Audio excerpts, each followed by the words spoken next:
삼성전자 주주 여러분 안녕하십니까? 6월 10일 오늘도 주식 공부 시작하겠습니다.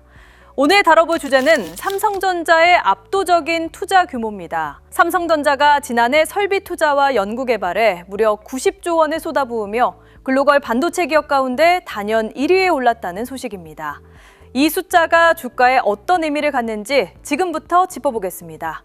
오늘 함께 살펴볼 핵심은 세 가지입니다. 첫째, 삼성전자가 경쟁사를 압도하는 투자 1위라는 사실의 의미입니다. 둘째, 불황기에도 투자를 늘린 초격차 전략의 진짜 가치입니다. 셋째, 일부에서 지적하는 매출 대비 연구개발 비중 문제를 어떻게 봐야 하는지입니다. 먼저 핵심 사실부터 정리해드리겠습니다. 기업데이터연구소 CEO 스코어가 글로벌 10대 반도체 기업의 투자 현황을 조사한 결과 삼성전자는 지난해 연구개발에 37조 7,404억 원, 설비 투자에 52조 1,531억 원, 합쳐서 총 89조 8,935억 원을 투자해 1위를 기록했습니다. 거의 90조 원에 가까운 천문학적인 규모입니다. 그리고 이건 단순히 많은 정도가 아니라 경쟁사들을 압도하는 수준입니다. 순위를 보면 그 격차가 더 분명해집니다. 2위는 대만의 TSMC로 약 69조 4,109억 원을 투자했습니다. 삼성전자가 무려 20조 원이나 더 많이 투자한 것입니다. 그 뒤를 인텔이 약 40조 원, SK하이닉스가 약 35조 원, 엔비디아가 약 34조 9천억 원, 마이크론이 약 27조 6천억 원으로였습니다. 특히 주목할 점은 한국의 두 기업인 삼성전자와 SK하이닉스의 투자액을 합치면 약 124조 9천억 원에 달한다는 사실입니다. 한국 반도체가 미래를 위해 쏟아붓는 돈의 규모가 그야말로 어마어마하다는 뜻입니다. 설비 투자뿐만이 아닙니다. 순수하게 연구개발 투자만 떼어놓고 봐도 삼성전자가 1위입니다. 삼성전자는 지난해 연구개발에만 37조 7,404억 원을 썼습니다. 2위인 엔비디아의 약 26조 3천억 원, 3위 인텔의 약 19조 6천억 원을 크게 앞서는 규모입니다. 연구개발 투자는 곧 미래기술의 씨앗입니다. 지금 당장의 제품이 아니라 3년 후, 5년 후에 시장을 지배할 기술을 위해 씨를 뿌리는 것입니다. 삼성전자가 이 분야에서 세계 1위라는 건 미래 경쟁력의 뿌리가 그만큼 깊고 단단하다는 의미입니다. 여기서 가장 인상적인 대목을 말씀드리겠습니다.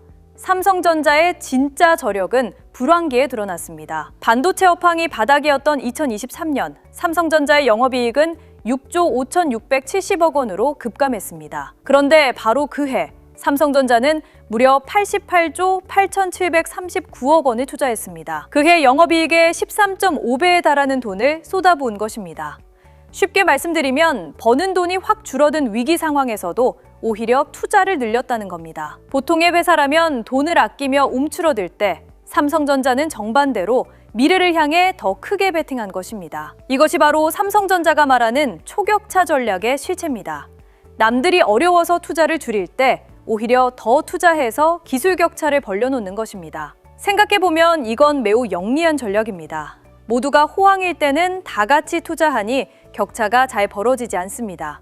하지만 불황기에 혼자 투자를 이어가면 경쟁사들이 멈춰선 사이에 저만치 앞서 나갈 수 있습니다. 지금 삼성전자가 고대 역폭 메모리와 파운드리에서 보여주는 경쟁력은 바로 그 어려운 시절에 멈추지 않고 뿌린 씨앗이 열매를 맺고 있는 것이라고 볼 수 있습니다. 이런 투자는 한두 해의 이야기가 아닙니다. 최근 5년을 보면 삼성전자의 투자는 꾸준히 우상향해 왔습니다. 2021년 약 72조 2천억 원이었던 투자액은 2022년 78조 원, 2023년 88조 8천억 원, 2024년 88조 7천억 원, 그리고 지난해 89조 9천억 원으로 매년 늘어났습니다. 업황이 좋든 나쁘든 흔들림 없이 매년 투자 규모를 키워왔다는 뜻입니다. 이런 일관성이야말로 단기 실적에 일희일비하지 않고 긴 안목으로 회사를 키워가는 삼성전자의 뚝심을 보여줍니다. 물론 이 기사가 짚은 또 다른 측면도 균형 있게 봐야 합니다. 바로 매출 대비 연구개발 비중입니다. 절대 금액으로는 삼성전자가 1위지만 매출액에서 연구개발비가 차지하는 비중으로 보면 삼성전자는 11.3%로 6위, SK하이닉스는 6.7%로 9위에 머물렀습니다. 인텔이 26.1%, AMD가 23.4%인 것과 비교하면 낮아 보입니다. 이 숫자만 보면 한국 기업이 연구개발에 소홀한 것처럼 보일 수도 있습니다. 하지만 여기에는 중요한 맥락이 있습니다. 그 맥락은 바로 사업 구조의 차이입니다. 비중이 높게 나온 인텔, AMD, 퀄컴 같은 기업들은 대부분 공장 없이 설계만 하는 회사이거나 매출 규모 자체가 삼성전자보다 작습니다. 삼성전자는 메모리와 파운드리 공장을 직접 운영하는 종합 반도체 기업입니다. 매출 규모가 워낙 크기 때문에 절대 금액으로는 세계 1위를 투자하고도 비중으로는 상대적으로 낮아 보이는 착시가 생기는 것입니다. 실제로 매출 대비 전체 투자, 즉 연구개발과 설비 투자를 합친 비중으로 보면 삼성전자도 26.9%에 달합니다. 결코 적은 수준이 아닙니다.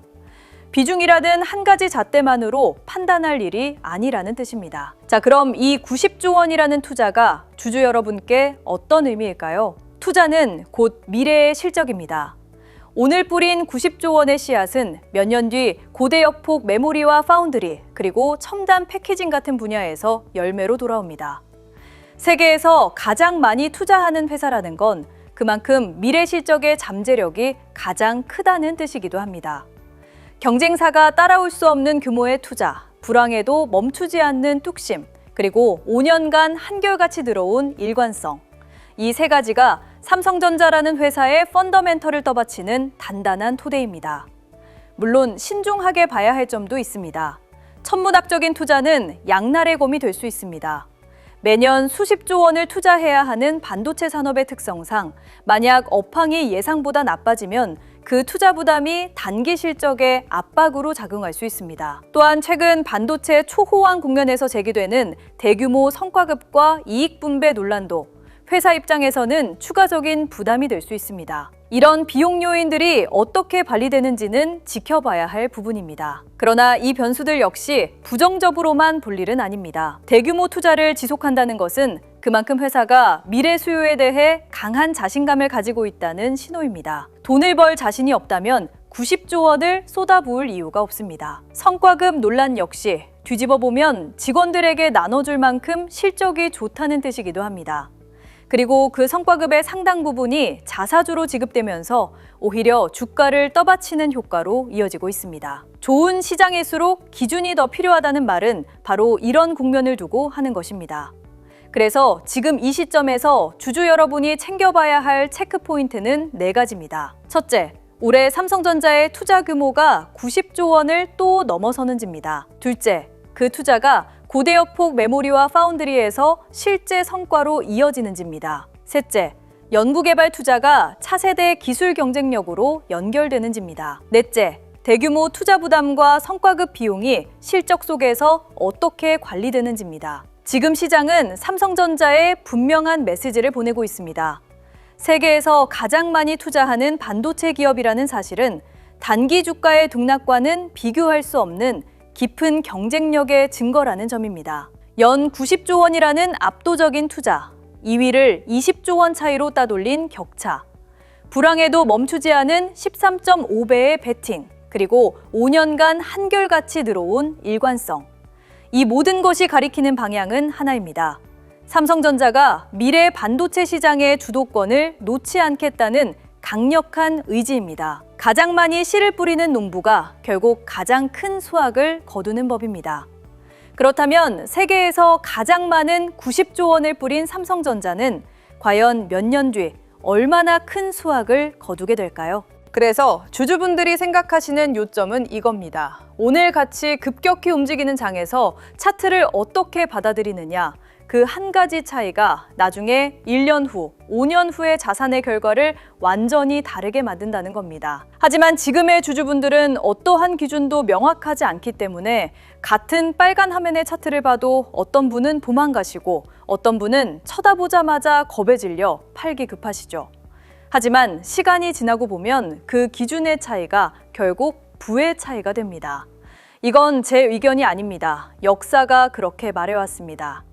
2008년 금융위기 직후 삼성전자를 사신 분, 2020년 코로나 폭락 때 침착했던 분, 2022년 메모리 불황의 끝자락에서 자리를 지키셨던 분, 이분들의 공통점은 단 하나, 남들이 도망갈 때 어떠한 자신만의 기준으로 한 발자국도 움직이지 않으셨다는 거죠.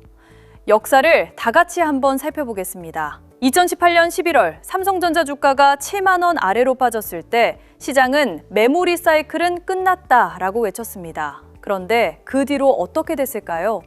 단 2년 만에 2배가 됐습니다. 2022년 10월 삼성전자가 5만 원대로 내려왔을 때도 마찬가지였습니다. 이번엔 다르다, 진짜 끝났다는 말이 시장을 도배됐지만 그 자리가 결국 새로운 상승의 시작점이 됐습니다. 오늘도 비슷한 뉴스와 유튜브가 목소리를 내기 시작하고 있습니다. 인공지능 반도체는 정점을 찍었다라고 말하고 있습니다. 그런데 여러분, 역사는 우리에게 모두가 끝났다고 외칠 때 진짜 끝난 적은 거의 없었다는 사실을 잊지 않으셔야 합니다. 오히려 모두가 안전하다고 박수칠 때 그때가 진짜 위험한 자리였습니다. 여기서 한 가지 솔직한 이야기를 드리겠습니다. 주식으로 많은 돈을 버는 분들은 똑똑해서가 아닙니다. 정보가 많아서도 아니죠. 가장 큰 차이는 기준이 있는 행동의 패턴입니다. 일반 투자자분들은 오를 때 무서워서 못 사시고 빠질 때 무서워서 파시고 다 끝난 뒤에 뒤늦게 따라 들어가십니다.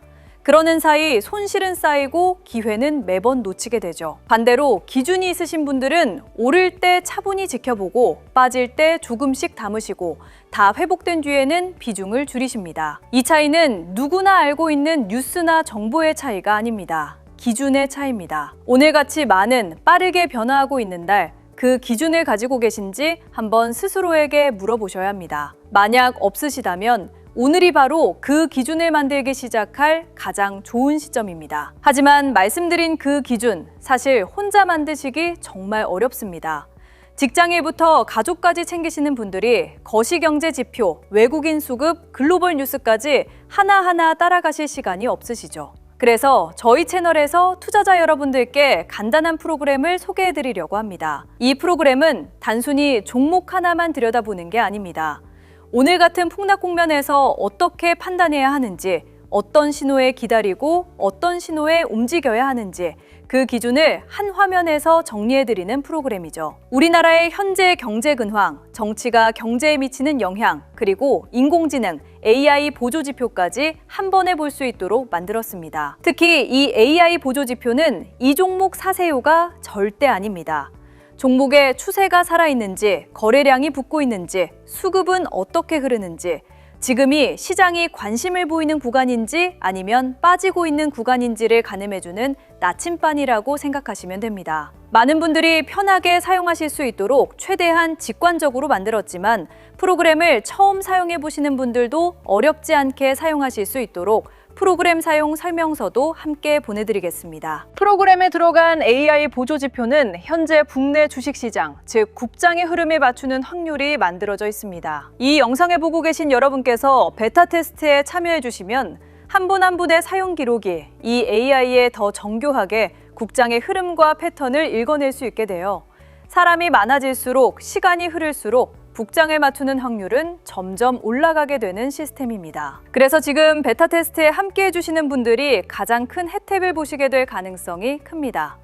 지금 참여하시면 저희 프로그램이 시간이 지날수록 점점 더 정교해지는 지표를 누구보다 먼저 받아보시게 되는 겁니다. 이번 프로그램은 베타 테스트 단계라서 100% 무료로 배포하고 있습니다. 방법은 간단합니다. 구독과 좋아요 눌러주시고 댓글창에 구독 완료라고 남겨주세요.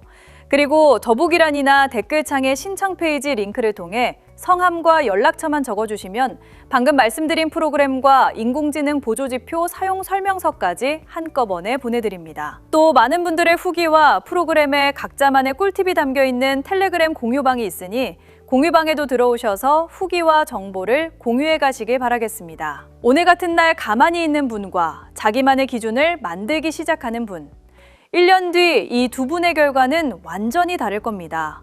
그 차이를 만드시는 출발선에 이 자료가 작은 도움이 됐으면 좋겠습니다. 마지막으로 정리해드리겠습니다. 투자 시장에서 부의 가장 큰 이동은 언제 일어났을까요? 호황기일까요? 아닙니다. 모든 시대의 부의 재분배는 폭락 직후에 일어났습니다. 위기 속에서 누군가는 도망갔고 누군가는 조용히 자리를 지켰습니다.